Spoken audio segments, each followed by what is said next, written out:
often find yourself procrastinating, pushing off tasks till the last possible moment? It's a common issue that most of us face, isn't it? The lure of doing something later is often too compelling to resist. But let's pause for a moment and think. Procrastination, this seemingly harmless habit, is often the invisible force that stands between us and our goals. Whether it's a personal task like hitting the gym or a professional one like meeting a deadline, procrastination has a knack for sneaking in and causing delay.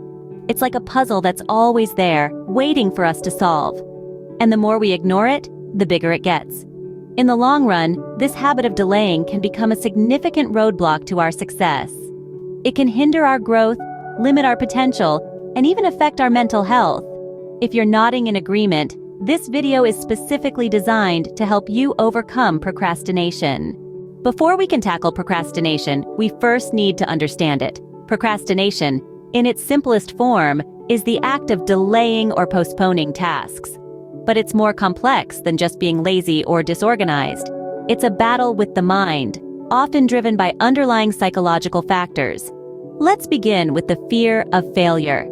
Sometimes we put off tasks because we're afraid we won't do them well, or we fear the consequences if we don't succeed. This fear can be paralyzing, causing us to avoid the task altogether. It's like standing at the edge of a cliff, knowing you need to jump, but the fear of falling holds you back. Then there's perfectionism. Many of us believe that if we can't do something perfectly, we shouldn't do it at all. This all-or-nothing mindset can be a significant roadblock. Perfectionism can create an unrealistic standard that we feel we can't meet, leading us to avoid the task rather than face potential failure or criticism. Next, let's talk about lack of motivation. Sometimes, we simply don't feel like doing the task at hand. It may seem uninteresting, too hard, or we might not see its immediate value.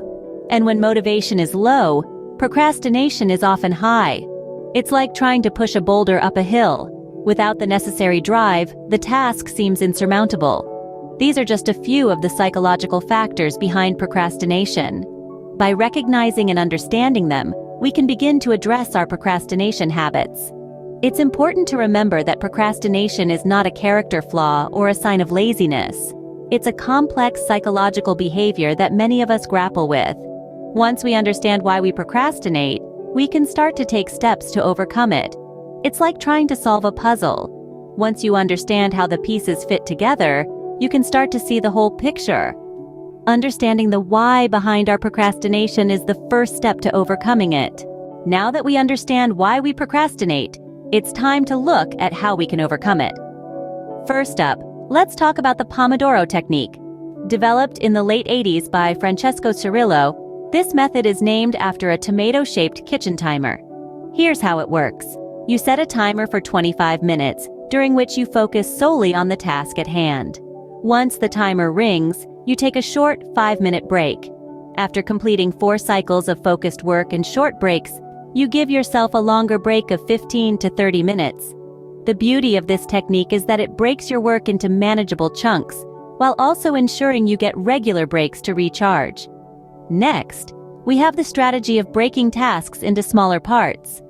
Often we procrastinate because a task seems too big or overwhelming. By breaking it down into smaller, achievable parts, the task becomes less intimidating. Think of it like climbing a mountain. If you focus only on the peak, you may feel overwhelmed. But if you concentrate on taking one step at a time, before you know it, you'll be at the top, enjoying the view. Setting realistic goals is another powerful strategy to overcome procrastination. Unattainable or vague goals can lead to procrastination as they can be demotivating or confusing. When setting goals, it's best to make them SMART: specific, measurable, achievable, relevant, and time-bound. For instance, instead of saying I want to lose weight, a SMART goal would be, I want to lose 10 pounds in 2 months by exercising 3 times a week and controlling my diet. Such goals are clear, realistic, and give you a roadmap to success. Our last strategy is creating a conducive work environment. The environment in which we work has a significant impact on our productivity. A cluttered workspace, for instance, can lead to a cluttered mind and make it hard for us to focus. So ensure your workspace is clean, organized, and free from distractions. Also, consider the noise level. Some people work best in complete silence, while others thrive in a bustling coffee shop. Find what works for you and make it a part of your routine. Before we wrap up, it's important to remember that overcoming procrastination is a journey, not a destination. It's okay to have off days. What matters is that you pick yourself up and keep going. Use these strategies as tools to help you along the way. Remember, the key is to start small and gradually build up your productivity muscles. Overcoming procrastination isn't just about employing strategies. It's also about changing our mindset. The mind is a potent tool. It can be our best friend or our worst enemy. The way we think, our attitude, and our perception towards tasks significantly impact our ability to overcome procrastination. Let's start with positivity. Maintaining a positive mindset is crucial in combating procrastination. When we approach tasks with a negative mindset, we often feel overwhelmed and end up putting them off. But when we shift our mindset to one of positivity, we see tasks as opportunities for growth and improvement rather than burdens. It's about changing the narrative in our heads from, "I have to do this," to, "I get to do this." Next is the concept of progress over perfection. Often, we procrastinate because we fear we won't do the task perfectly. But perfection is a myth. Focusing on perfection makes tasks seem daunting, causing us to avoid them altogether. Instead, let's focus on progress. Progress means taking small, manageable steps towards completing a task.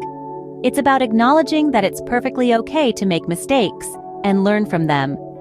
Remember, the journey to success is not a sprint, but a marathon. It's the small steps that get us there, not giant leaps. Additionally, changing our perspective towards tasks is important. Instead of viewing tasks as big, insurmountable obstacles, let's break them down into smaller, more manageable parts.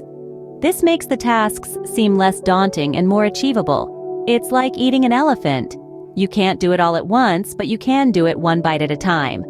Finally, let's incorporate mindfulness. Being present and fully engaged in the task at hand can help us avoid the distractions that often lead to procrastination. Mindfulness allows us to focus on the task itself, rather than the stress or anxiety it may cause. Changing your mindset is a powerful tool in your arsenal against procrastination. Scene script. Let's quickly recap what we've learned today. We started our journey by piecing together the procrastination puzzle. Procrastination isn't just about laziness or poor time management. It's a complex issue, with roots in our emotions, fears, and self-perceptions. We then delved into understanding procrastination, recognizing that it's more than just a bad habit, but a sign of something deeper can be a significant first step in overcoming it. Whether it's fear of failure, perfectionism, or a lack of motivation, identifying the root cause can go a long way in helping us tackle this issue. Next, we explored various strategies to overcome procrastination. From breaking tasks into manageable chunks, to employing the Pomodoro technique, to setting clear, achievable goals, we've seen that there are numerous practical steps we can take to combat procrastination. Remember, it's not about eliminating procrastination overnight, but about making small, consistent changes. We also discussed the importance of a mindset change in combating procrastination. It's crucial to understand that it's okay to make mistakes and that perfection isn't the goal. It's about progress, not perfection. Changing our mindset can help us deal with the fear of failure and perfectionism that often fuels procrastination. And there we have it, a brief journey through the world of procrastination, understanding its roots, exploring strategies to overcome it, and the importance of changing our mindset. But remember, this is just the beginning. Remember, overcoming procrastination is a journey, not a destination. Be patient with yourself, celebrate small victories, and keep pushing forward. It's about making consistent progress, no matter how small. Every step you take, every task you complete, is a victory. So here's to your journey in overcoming procrastination. May it be filled with many small victories and significant leaps forward. Knowledge Workspace.